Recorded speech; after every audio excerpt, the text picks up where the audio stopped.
seat. Yeah. Yes, it does. It works. All right, we're live. It works. Are we though? Yeah. Well, it says we are. It lies. Since you're there, do the thing. Oh yes.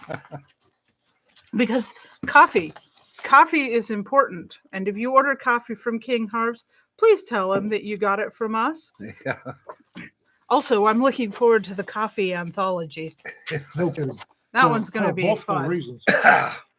And if you would like to keep the heat on here at the Blanket Fort, Yes. which we kind of need because it's cold and damp out there. It sucks. Not as cold as it was, but it feels cold. Yeah. Well, the humidity is about 85%. Also, It reminds me of the Pacific Northwest. as just a point of no consequence, when Agnes at the Department of State asks why you have a gray passport and you tell her, why are you asking stupid questions? It's not good for your F-240 application. You know, I've heard Jim's stories about keeping the secretaries happy. Agnes and her macaques need to get a life. And we're off and running. Welcome, everybody. Yeah, 5 years later, I'm still trying to get my FS-240. In other words, Ian will never have a passport. Never again. Yeah, this time they asked me to turn in all my old passports. So turn in my old passport. I said, all of them? I get this. What do you mean, all of them? So I did. Well, probably another watch list. Yeah. Ian, I swear. Yeah, Ian, you grew out your hair. Yeah.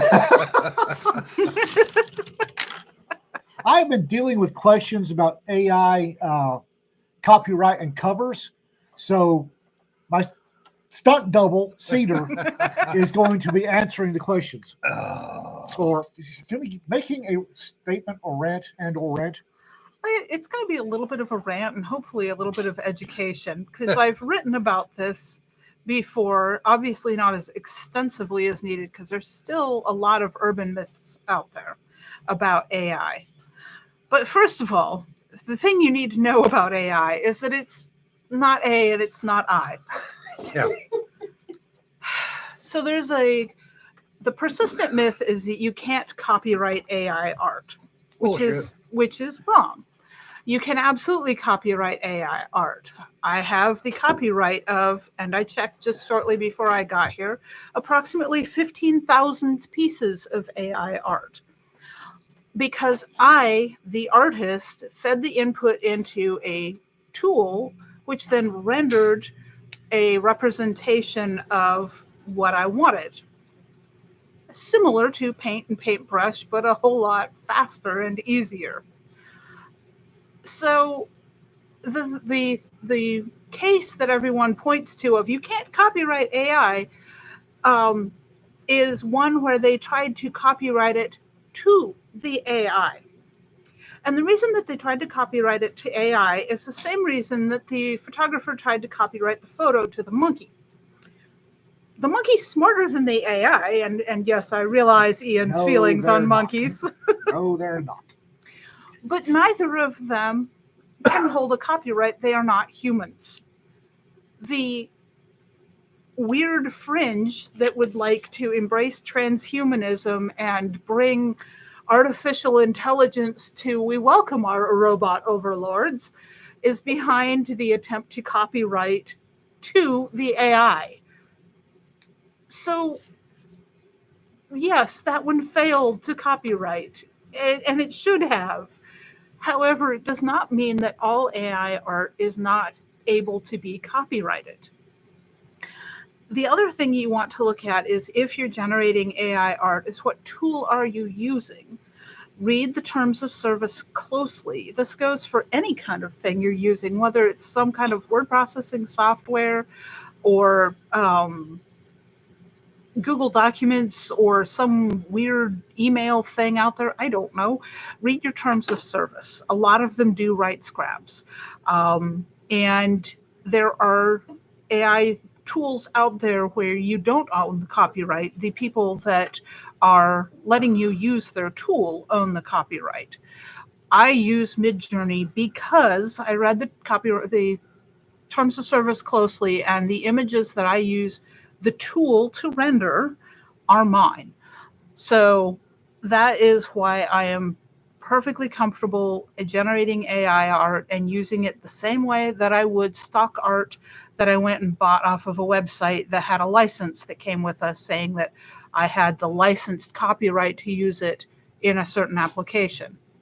Which brings me to another thing tangential to this, but also important educationally. If you grab stock art, fonts, graphic elements, always read your license. A lot of them are not licensed for Yep. print on demand products, Yep. which includes ebooks. Either you pay a whole hell of a lot more money, hundreds of dollars for a single piece of whatever it is, or you cannot use that particular little thing for what you're trying to use it for. So you always want to read your licenses, read your terms of service, and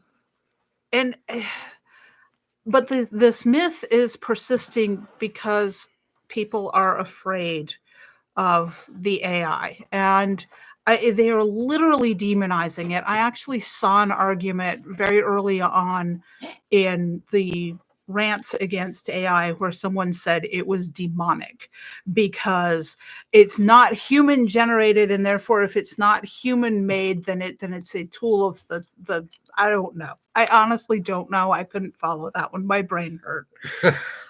But to demonizing the AI tools, whether it's ChatGPT, the AI voice generators that are becoming all the rage for audiobooks right now, or using it to create art, is ludicrous on the face of it. They are tools. I had a concerned troll the other day tell me that my blog post illustrations look like they're AI generated, and some technology is not good for the use of mankind. And I'm sorry, honey, but I was a sad puppy. You're going to have to try harder. Well, and to drill a little deeper, AI is nothing more than either a Gaussian or Bayesian mathematical algorithm It's an algorithm. Yeah. There's nothing running on a computer There's somewhere. no intelligence to it. It's an algorithm. No. Yes. What's the other thing that I've been beating people up head and shoulders over is Amazon getting a case of the ass at AI covers. Would you like to expound on that? Sure. So Amazon these days, when you go in and you get ready to publish a book through their KDP thing, there is now a question. It's a poll question asking you about AI content, and it wants to know one of three things. Did you use any AI generated images, text, or translations in this work? And then there's a drop down if you select yes to any of those questions. And the drop down for art is really the only one I can speak to much, but I think the other ones will echo this as well. They want to know approximately how many images were involved, one or a few. And then they want to know whether those images were edited at all. So with a cover, it's one image, heavily edited, because you've added all your text and everything to it. Presumably you've edited because Midjourney has a bad habit of miscounting fingers. If ever there was an argument for Midjourney as not copying art, count the damn fingers every time. And then, so with text and translation, it's probably going to be the same thing. What Amazon is looking for is mass-produced, bad quality glurge that has been mined from an AI generator, not edited at all, slapped out there to grab a quick buck, that the customers are going to complain about.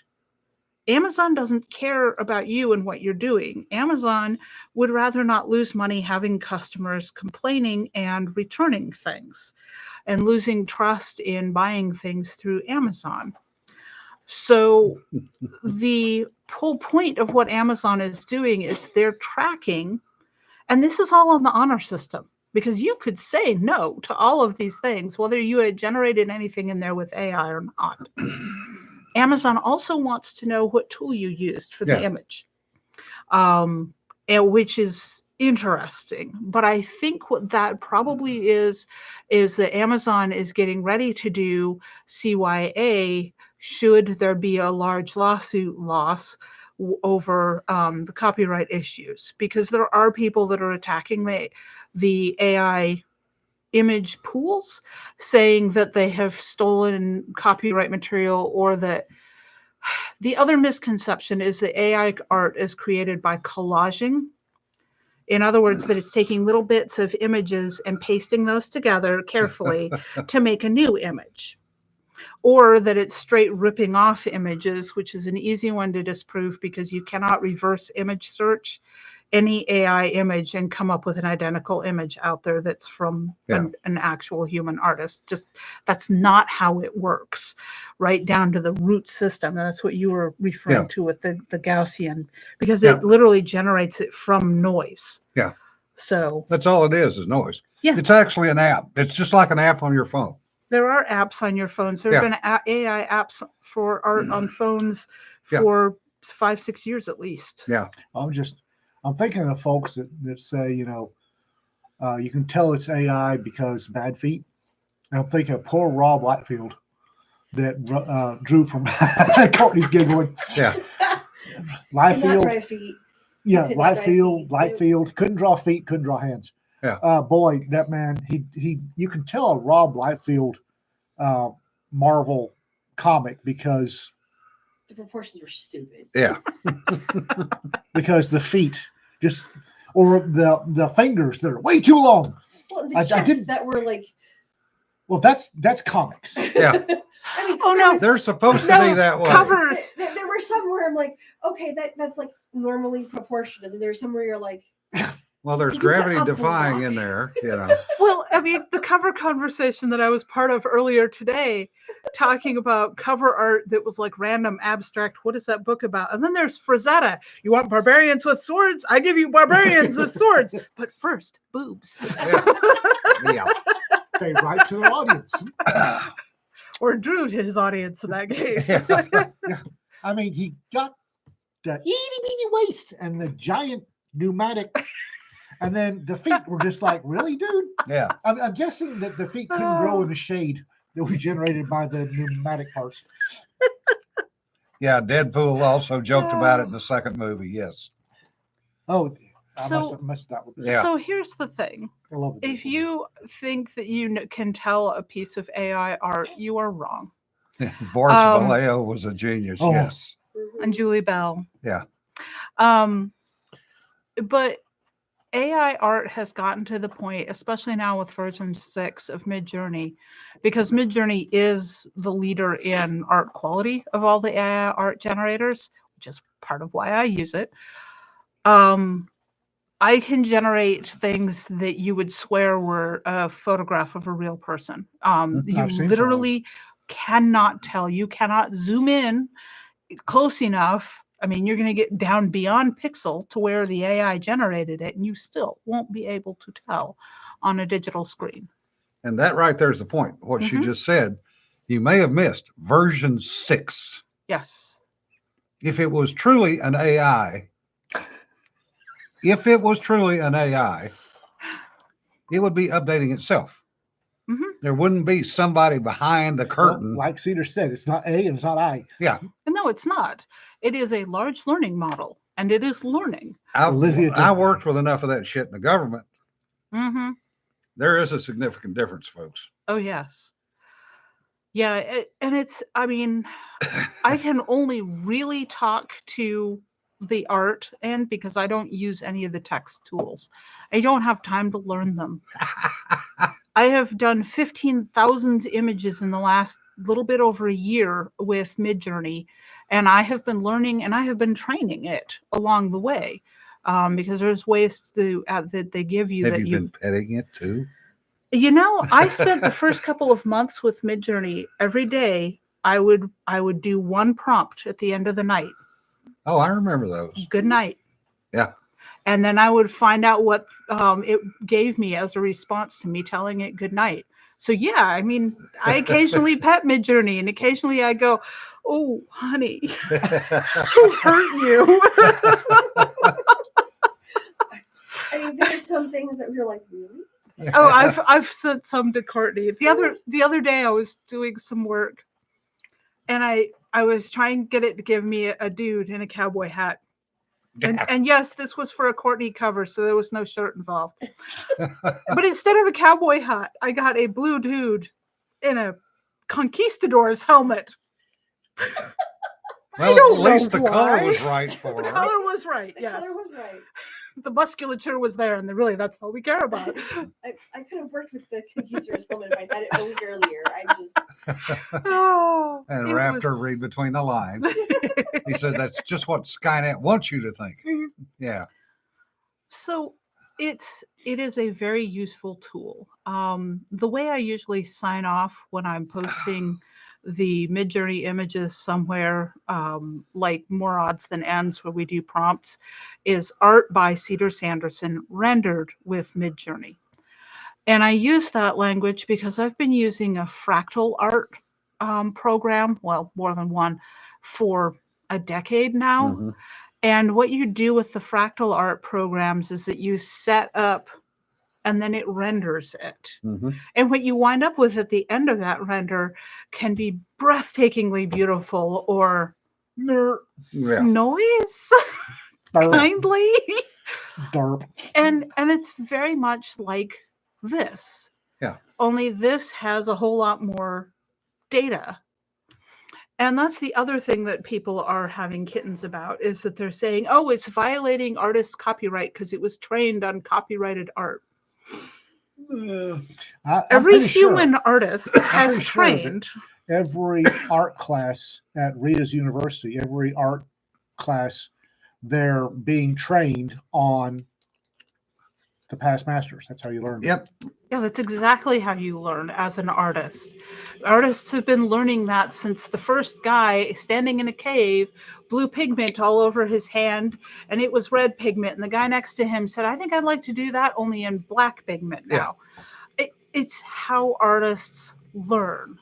And the other thing that, and I said this a while back on a panel about artificial art,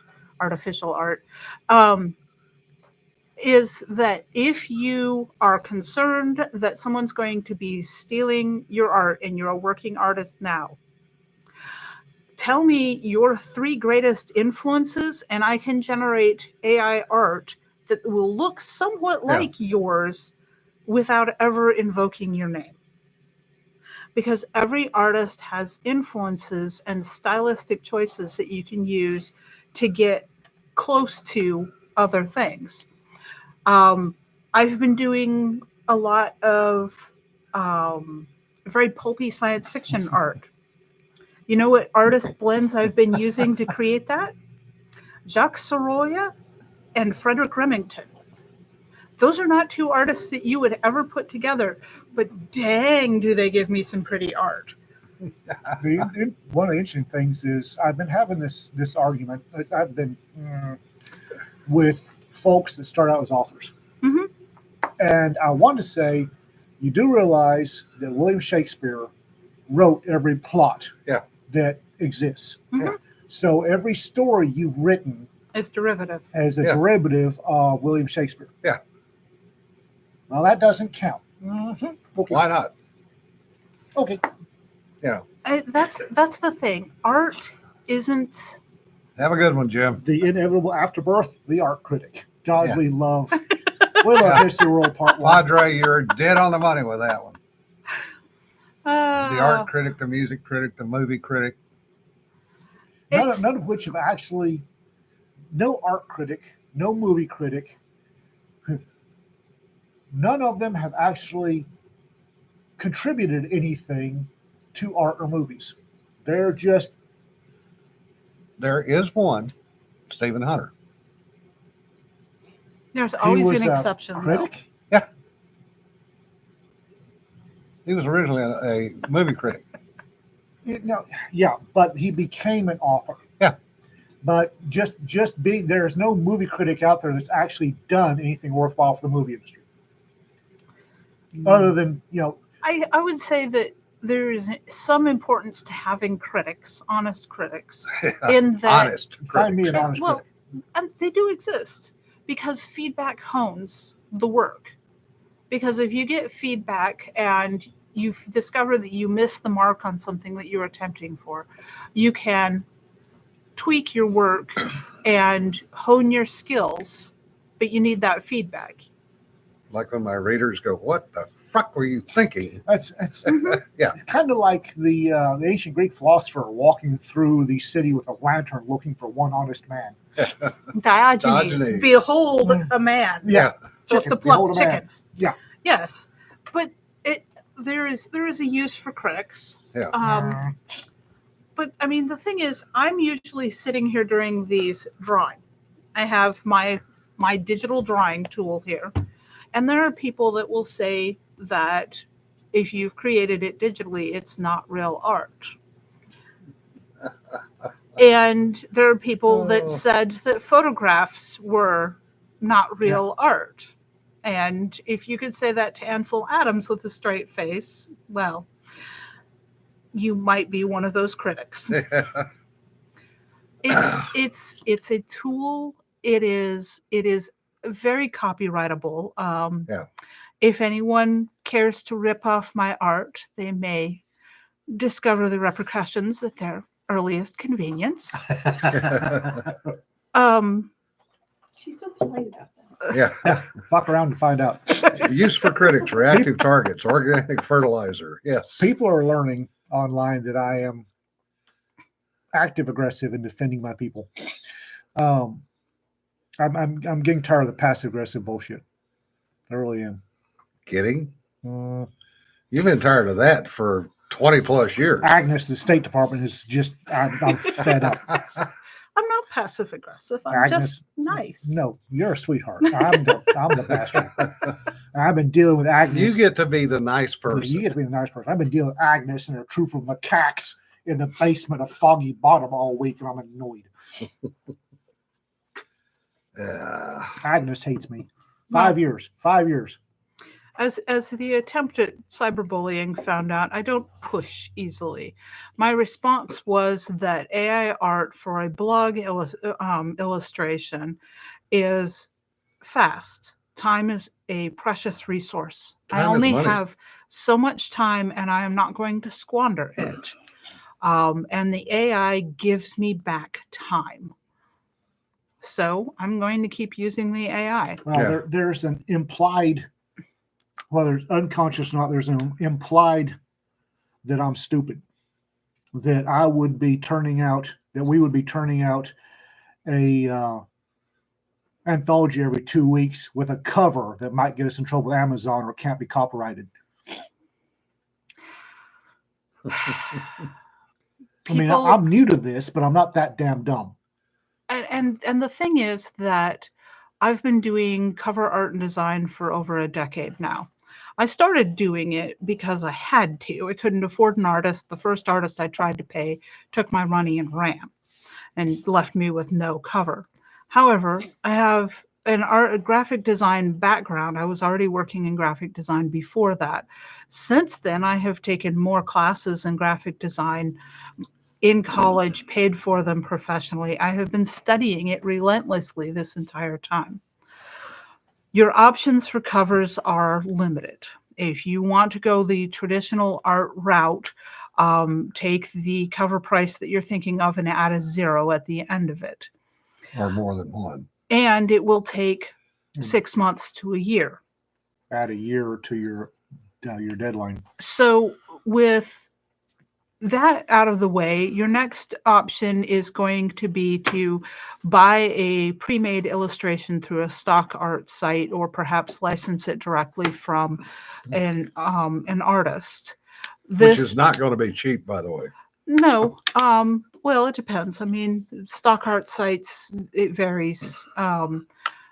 So it's a much less expensive and a much faster route, but you run the risk, and I can guarantee you that if it's a spaceship, it will have been used and on multiple other covers. Yes. Also, a lot of the spaceship renders offered on stock art sites are actually models of licensed products. And if you're not familiar with those licensed properties, those TV shows or movies, you can get yourself in trouble because suddenly you've got a Babylon 5 Cylon ship on your cover that you had no idea because you've never watched I Babylon have 5. just heard the outraged screams of 2 different fandoms. Yeah. Again, with I've never watched any of those, so I didn't know until someone pointed it out to me.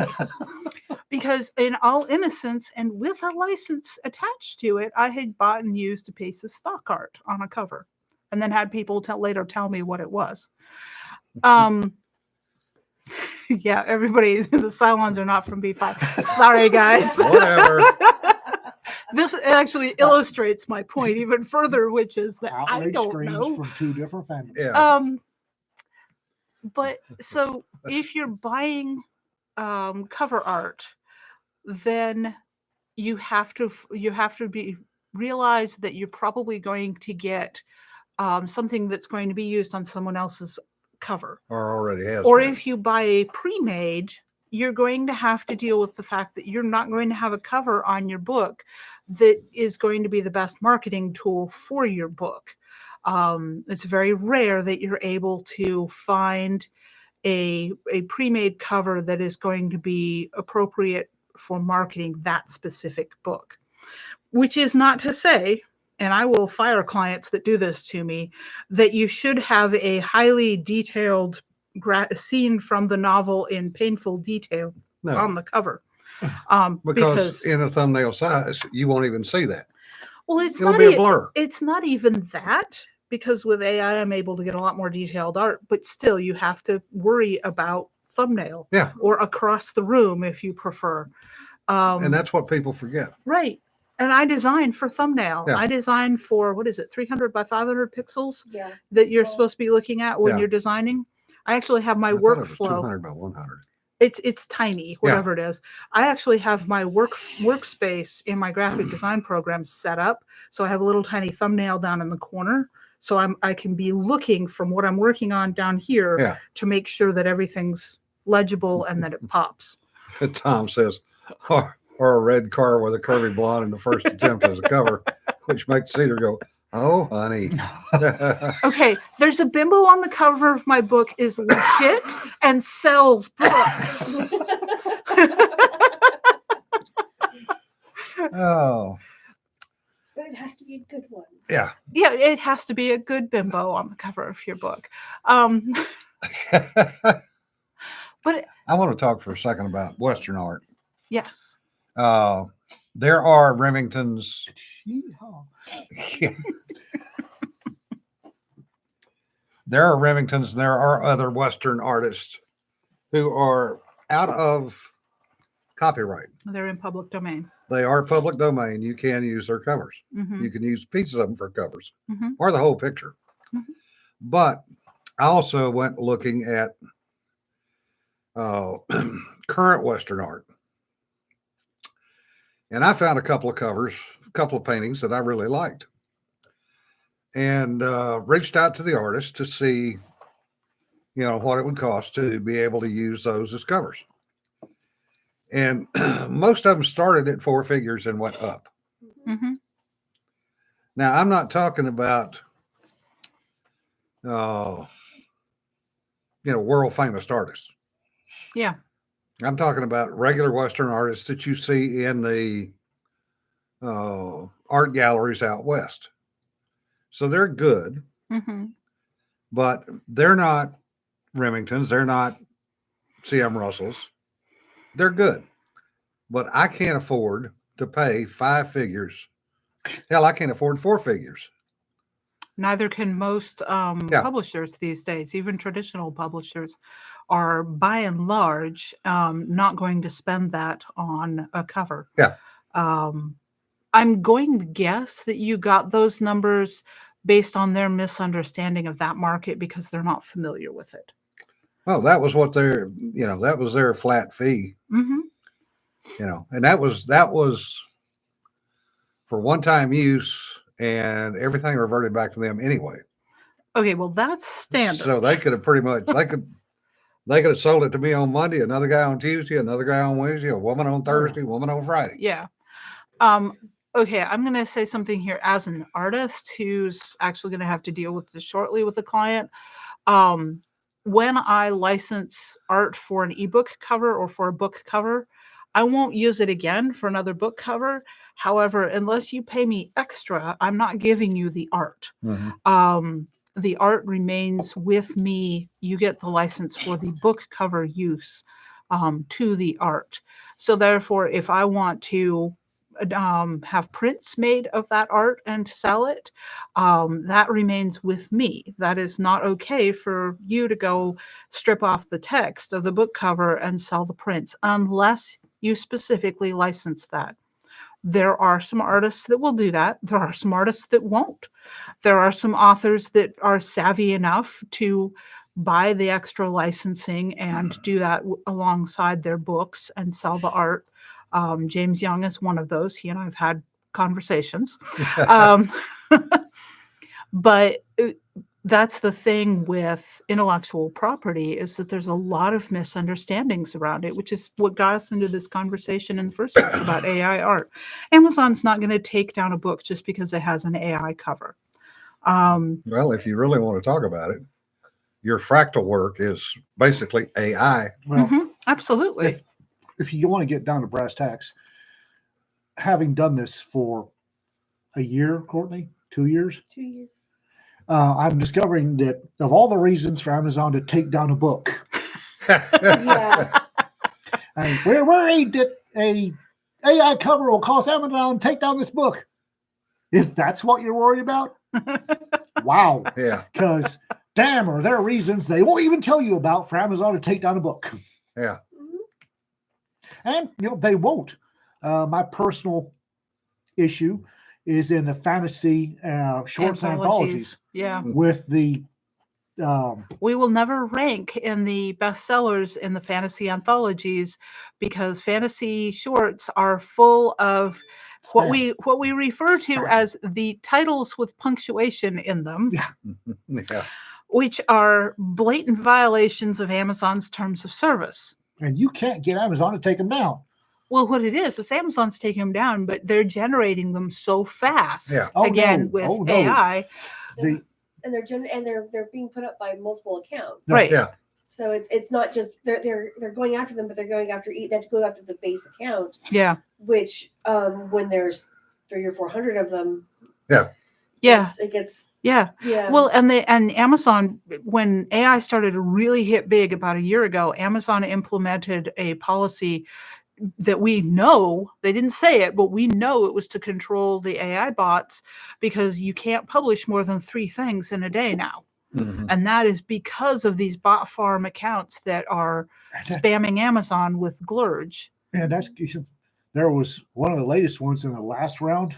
Mhm. This one obviously fake account, Mace Howard or something, Mazer Howard or something like that, with the lingerie cover and the punctuation. Put up 12 of them Mhm. in a 12-hour period. Yeah. It's like, Yeah. we can't do 3, but this scum sucker can do 12. Yeah. Was probably multiple accounts. Same guy. It doesn't matter. I mean, anybody can put on the name on the title. Yeah. That doesn't matter. It's likely multiple accounts. You can update 10 books in a week unless you have special permission from Amazon.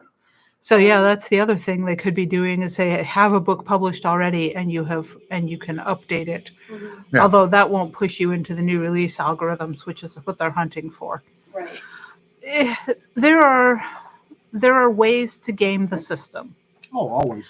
Sometimes you need to know how to game the system. We need to know how Amazon's algorithms work in order to get our books to rank on Amazon so our readers can find us. That's Courtney. But because there she's are good at that. but there are bad ways to game the system, and we have always had con artists and scam men that were trying to play the games. Yeah. If there's a system where you can make money, there will be people who try to work the system to make the money. Oh yeah. Yep. Because Get they're rich humans. quick seems. They will get shut down and run off eventually. But they do damage to the people who are trying to do it right. Yep. But then you also get the people who are looking for to get. They're looking at it like a get rich quick thing, Mm-hmm. where they're not actually willing to put in the work.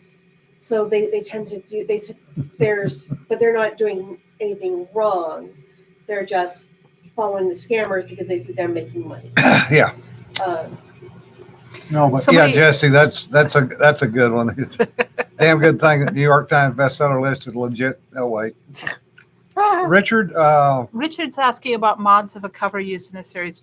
Richard, I can't speak for other cover artists. I can tell you what I do when I'm covering a whole series. I offer a pretty substantial discount because once I have the look set up and the text set up in the place it's going to be across the look to maintain a cohesive appearance over 3 books or 6 books or whatever it is, it's easier for me. So I offer a very substantial discount when I'm doing series covers. Now, as I work on a cover, once the client has approved the initial sketches and layout, I allow up to 4 changes, minor changes.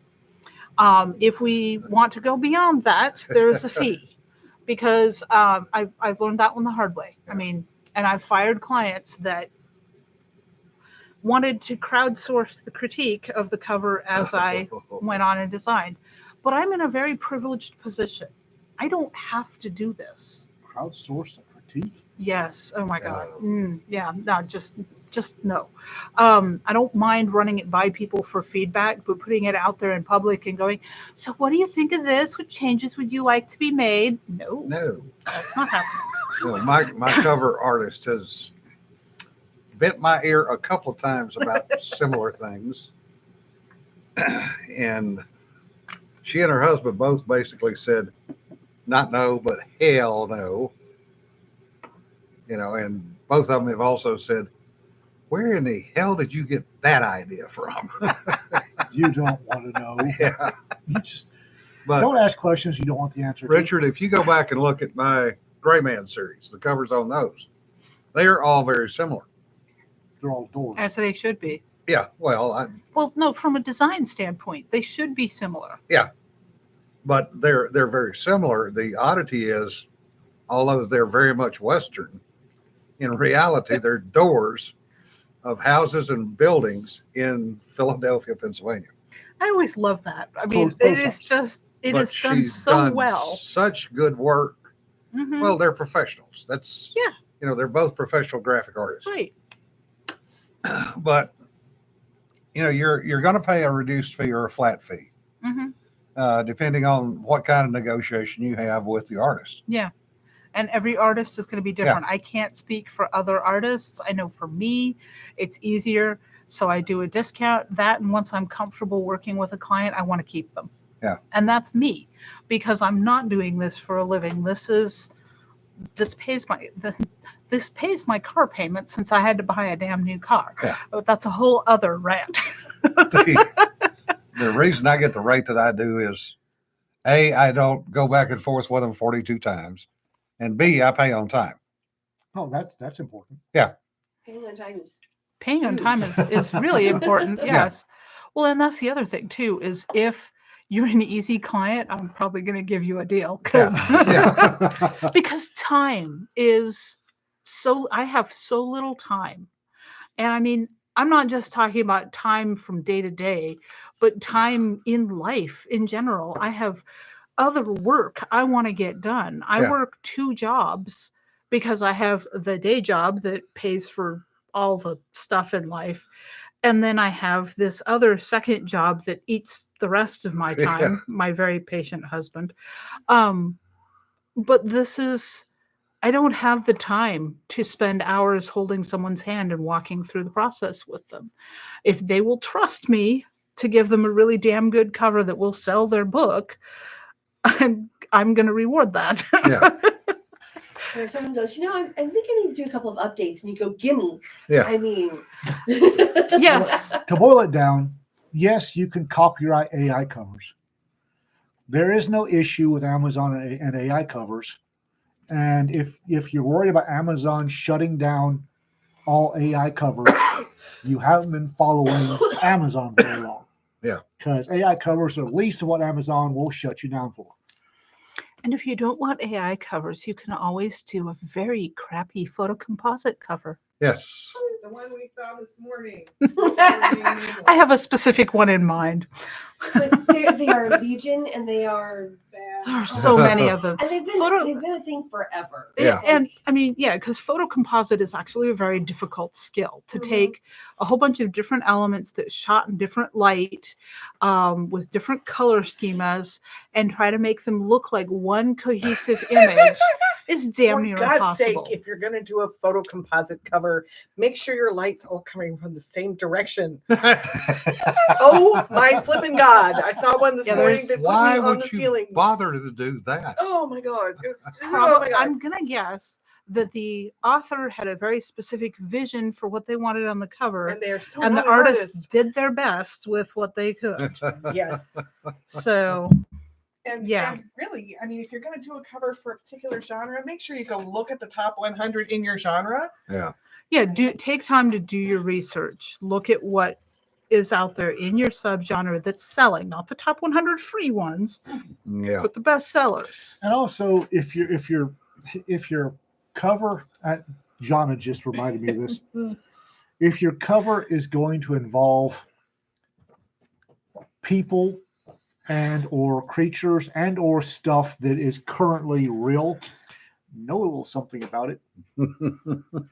Because somebody sent me a Western cover. And the horse on the Western cover, the guy is riding. Oh, this means war. Nerf incoming. The horse on the cover is quite obviously a mare. Yeah. And is in heat. Yeah. And if the artist had known anything about horses, would not have put a guy riding that particular horse. No. If you're going to shoot shit off in my shop, you're going to Oh, get shot. this means war.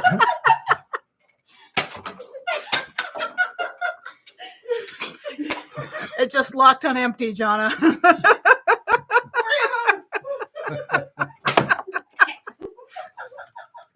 We have our show. If you're wondering, it's these. Off-camera Nerf warfare, yes. Didn't even have to duck that one. I mean, Drive by arting. Yeah. it's You note my very first shot, middle of his forehead. Missed every other one, but that's okay. I'm sympathetic to We're talking art about things that to they weren't. people that have bad book covers, because up until very recently the choices were limited, especially if you were on a budget.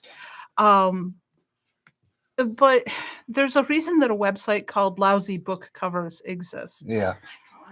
And if you ever want to feel better about yourself, go look at it.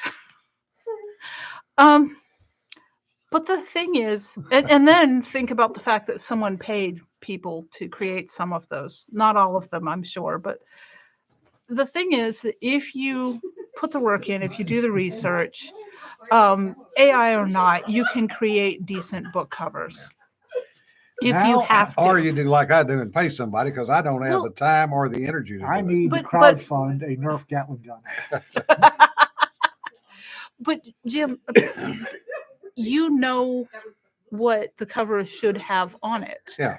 And that's what I try to educate about with cover design is even if the author is going to pay someone for a cover, I want them to know what a good cover looks like so they don't go pay money that they can't afford to spend for a bad cover and then their book doesn't sell. Yeah. So we were just fulfilling a promise made in last night's broadcast. So And I knew about it. I So. I need to crowdfund a Nerf chain gun. I think we need to have Nerf words. All right, we Oh, have. oh, Wallbanger says steampunk links are coming online. Woohoo! Shh, don't publish them yet. God, it's like a bunch of little rabbits getting away. Oh, speaking of AI Offers. art, I know they're so cute. That was All cute. right, that I got you we right have there. beat that to death. We've been on this shit for No, 45 minutes. I That's want to enough. do I'm so self proud. promo for a minute because I have just last night finally the third of my Taco Tuesday short stories Oh, Yes, went yes. live. It took a day to publish, but so now I have a romance trilogy out under Lelania Begley, Well and done. I'm curious to see what you all think of it. So, and now we'll let Jim rant for a while. No, I don't want to rant. I just, I'm tired of beating the horse. It's been Yeah, I know. flayed, Well, I mean, and flensed, and everything else. we went on a lot of topics there because No. it's It was basically one topic. yeah. Yeah. But But there's it but there's needed a to be lot addressed. there, so Yeah. I don't feel bad about spending some time on it.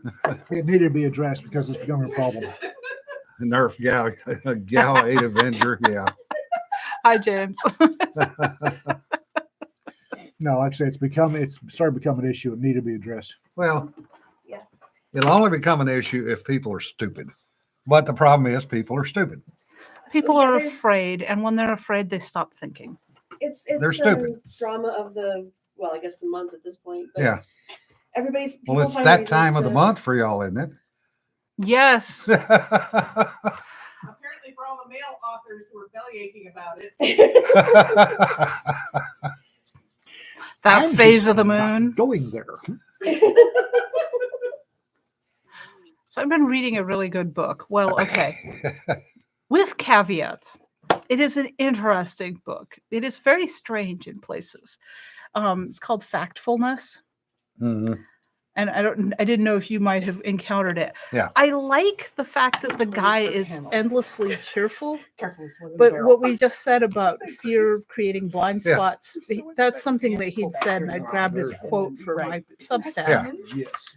Because when you are really, really afraid, you stop thinking. Yeah. And I mean, you obviously you train for that because if you have the muscle memory, even when you're scared, you can still execute Right. what you're trying to do. What it stops being is Does not shoot to sights. what you do is you lose Your toys. fine motor skills. But what you will keep is the gross motor skills. Mm-hmm. That's the difference. Yeah. Yeah. See, What are we you lose. discussing? You were talking about fear and how when you're Oh. very afraid, your brain starts to shut down. So you lose the ability for critical thinking. Well, it Okay. becomes flight or fright, Mm-hmm. one or the other. Okay. Well, there's three.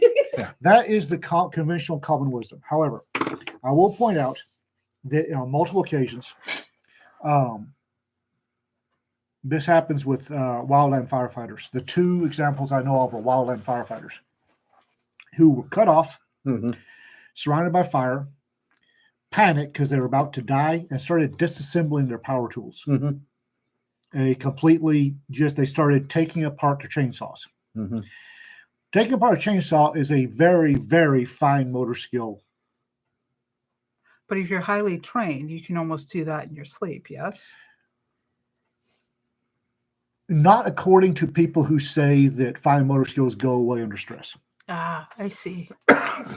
Well, There are several times they've been found, and it's wildland firefighters that they are about to burn to death, and they panic and they start disassembling their tools, which is a very fine motor skill. So that's all. The whole that fine motor skills go away under stress is based on a fairly flawed experiment. not really. It's all based on a fairly flawed experiment. No, I will disagree with you. What experiment was it based on? I don't give a shit about the experiment. What I'm talking about and having seen is naval aviators trying to land on the boat and having problems. And they get progressively worse and worse and worse. They lose the capability for the fine motor skills that you need when you cross the round down. To the point that they either bolter or they're going to die. Is that a motor skills or a not properly trained? It's motor skills. because you're talking micrometer, very, very small movements Mhm. of stick, throttle, and rudder Okay. that all occur simultaneously. Like an Allen wrench in a chainsaw. Very similar. I would You're actually literally- say the Allen wrench is going to be closer to a gross motor skill than the kind of tolerances that he's talking about. Physiologically speaking, it makes sense because if you're looking at how the circulatory system works, if you're diverting blood flow, then you're going to wind That up with goes back some. to that flawed experiment. The flawed Yeah. experiment was they decided that they would simulate stress by injecting people with epinephrine. Mhm. Ah, Now, that sounds good. but it's How- not exactly what happens. However, what happens under stress is a cocktail. It ain't Mhm. just, it's beta endorphins, it's Norepinephrine. anyway, there's a mass number of cocktails all doing different things. Yeah. Yeah. So basing your fine motor skills go away under simple adrenaline injection, yeah, that's a true statement. Now recreate it with all of the other stuff. Yeah. It's interesting to me. Because weirdly enough, high stress situations is when you're backstage at the theater and somebody's costume is falling apart and you have to go stitch it onto them with very fine motor skills and not hurt them. And there were a lot of people backstage who couldn't do it, but I always could. Mhm. I mean, the focus was like, suddenly all I could do was focus on that. Yeah. And I generally couldn't do that again unless I was under that stress. Mhm. That's kind of, it's interesting So, stuff. something that they actually have noticed is that if you put someone in a high stress situation and they give them something like Tetris or a puzzle, it can actually deactivate the high stress part, and it gets them out of the it gets them into actually rational thinking faster. Yeah. Yeah, Don So- says hyperfocus under stress is a thing. Yeah. yeah. Well, it's they're using it to counteract PTSD. So people are having like a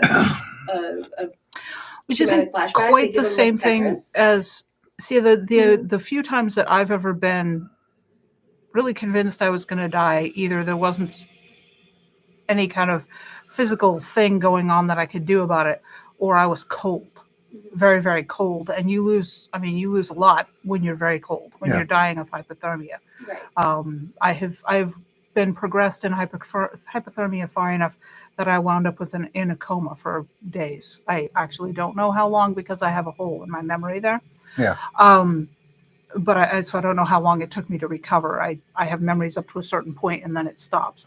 But I lost a lot of function, because I was cold, and your body starts to shut down at that point. But we don't fully know, and there really isn't a way to study when someone's convinced they're going to die, because that kind of, the IRB boards don't let us push someone that hard. and you can't get blood tests on someone when they're in a firefight, because I'm sure they'd get pissy at you for Well, not that. only that, but attempting to beta endorphins are released into the brain. Mhm. So trying to find out how much, what it does, where it is, when Mhm. somebody's under stress enough to release beta endorphins and you're coming at their head with a needle, tends to be counterproductive. Well, the other thing that you get in the military anyway, when you do an AIB, one of the things that they do is you're automatically checked. They check your blood pressure, they take your blood, they do lactate measurements. And they've also done that in autopsies with the AIB, accident investigation boards. Mhm. And they can always tell who's flying by the amount of lactic acid. Because of the overuse of the muscles, Right. it generates more lactic acid. Yeah. And that's good up to a point. But chemist hat on, Right. we don't fully understand the bioenzymatic reactions in the body. No. Which means that we don't actually know. We know what we can detect. And after death, things break down really rapidly. Mhm. So there's things that just aren't detectable after death. And there aren't things that are detectable after a lapse of a certain amount of time. And Mhm. body recovers fairly quickly, usually. Yeah. So we're talking even an hour might be too far out to truly test for some of these things. We don't fully understand the reactions when you're exposed to sunlight that generate vitamin D and other things. Mhm. We know they exist. We can't test for them because we don't fully understand those reactions. So you take that and you go, okay, that holds true for all this other stuff. So Also- we don't know. Yeah. Also, the map is not the terrain, and stress generated in the lab is totally different than stress generated Yes. in In the real Yes. world, yeah. I wonder if there's a brain chemistry or wiring thing that will send you in one direction or the other. Almost certainly. Wouldn't And then surprise the me. other thing is that there are more than two reactions to extreme fear. The fight and flight are the two common ones, but there's actually three and arguably four. But so you have fight, flight, and freeze. Mhm. And We and fawn is the other one, but fawn may be more complex and long range. So it is an immediate reaction. Generally, the first three. Yeah. And you can't predict how someone's going to react.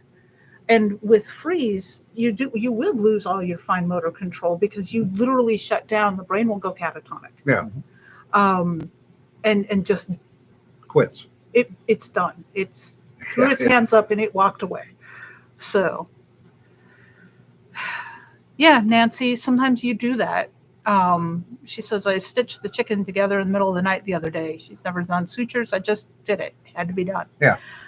And that is, we hear so many stories of people that are under enormous stress. Life is on the line, whether it's combat, an accident, Also, and you just do it.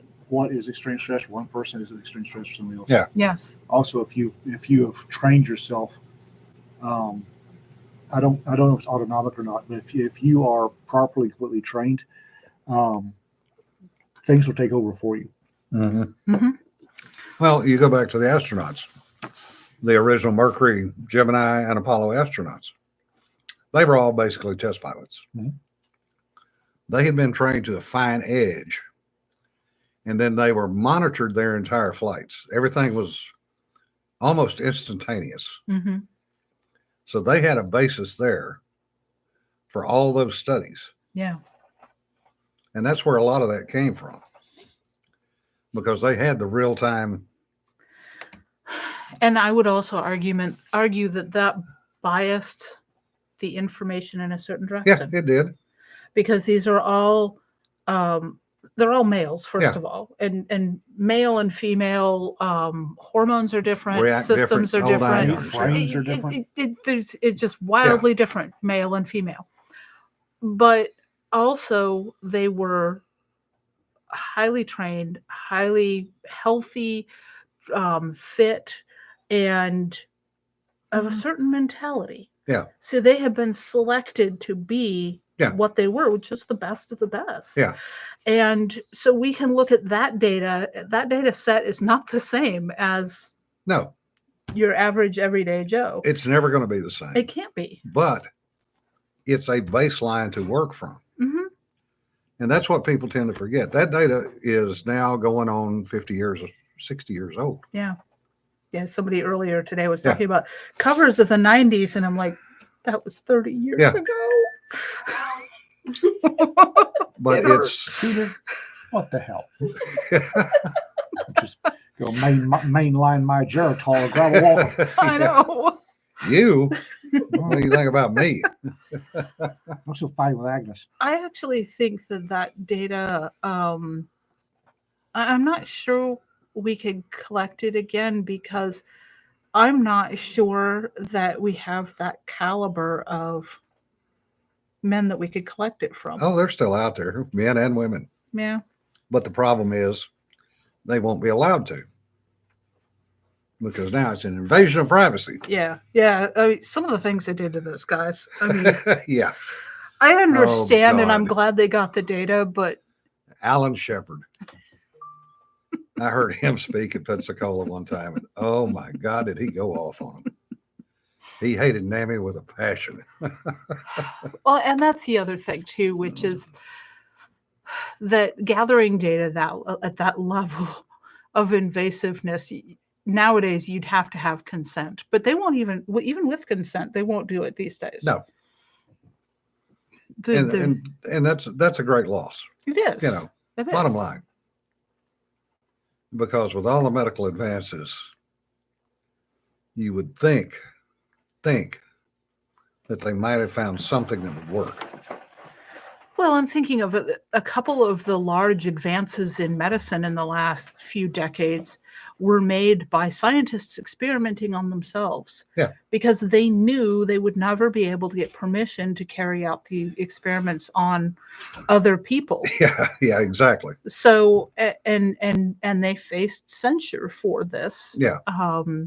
The guy that discovered H. pylori gave himself ulcers and then cured himself to prove his point, because he knew he wouldn't be able to get permission to do that on other people. And it's a shame because it hampers science. But also there were some things done in the names of collecting data in science in past years that we should not repeat. Yeah. And there's data that I really wish we wouldn't use that got generated under circumstances that, no, sorry, I honestly think there are certain notebooks that should just be burned Yeah. and never see the light of day. Well, and Greg mentions that either time slows down or for some people, time speeds up. Mm-hmm. Yeah. And again, it's the psychosomatic. Yeah. There are many, many different reasons. And we don't know what the true answers are. It's probably not knowable. No. Not the time distension dilation thing. Well, and as Courtney said earlier, it's individuals. Yeah, exactly. Individuals and situations Yeah. too. Because Ian's training and my training are significantly different than y'all's training. Mm-hmm.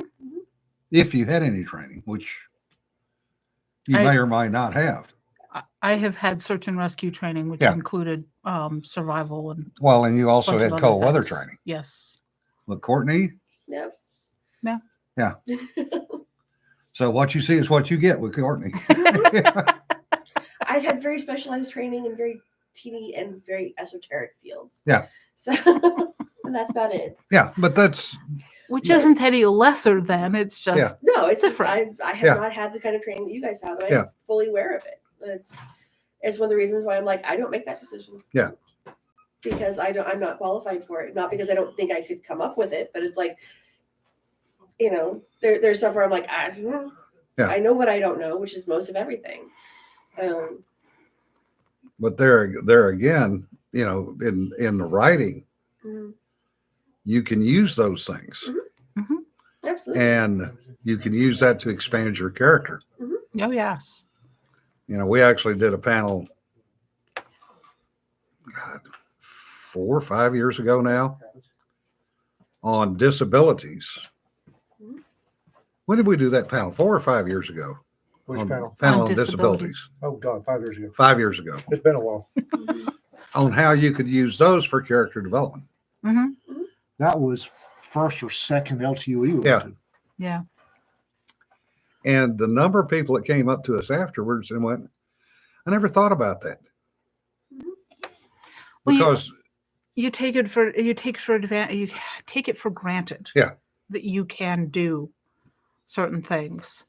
And it's not until Yeah. you get forcibly reminded that other people aren't able. Mhm. Mhm. But that does not mean that the character has to be a negative. No, not at all. Yeah. I mean, one of my characters, Kaylin, Yeah. is legally blind. Yeah. Has a massive Yeah. deformity. Yeah. Like it's like the point where she needs and she's based on a friend of mine Yeah. Mhm. who is a functional adult who lives her own life and who is in fact legally blind. Yeah. And I'm not gonna. She's fully capable of having a complete life. She just has different skills. Right. So Well, and that's yeah, that's another thing. The number of people that are blind or deaf Mm-hmm. that have perfect pitch. Oh yeah. Figure that one out. That's interesting. Yeah. Ray Charles.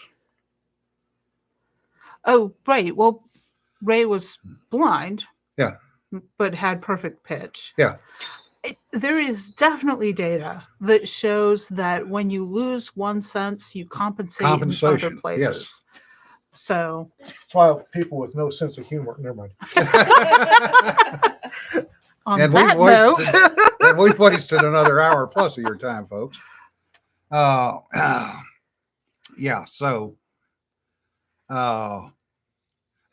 Richard says, I've noticed I write more characters with bad joints, backs, etc. Yeah. The other thing that you've got to remember too is that the strength of your character plays into your character's arc. It always does, always has, always will. And how you describe and how you interact with those strengths or weaknesses. first of all, you need to be aware they exist. Yeah. I mean, I've definitely seen writers that if you have a cardboard character, you Yeah. don't know that they have a strength or a weakness. Yeah. And one thing I will 2-second rant, 30-second rant here. Hush. In science fiction, when you have people regenerating limbs, they cannot possibly jump out and resume full function immediately. It just don't work. It can't work that way. Look at the number of people. Well, most people never see this, but having been to Walter Reed and been to Bethesda and seen the folks recovering from traumatic injuries, it's not instantaneous. Even if you get that prosthetic, even if you get other pieces and parts, it's not instantaneous. They have to relearn how to walk, how to do everything. It's not instantaneous. Don't write it that way, please, because that'll get you to that. That'll make me wall a book in about a half a heartbeat. Anyway, stay warm. Have a good weekend. It's Robbie Burns' birthday. It is. And it's Burns Day. And it's Burns Day, yes. Yes. Must retrain brains and nerves, yes. Yes. Anyway, folks, remember, don't sweat the petty stuff. Don't pet the sweaty stuff. Y'all be safe. Y'all be safe, and we'll see you next week. Bye.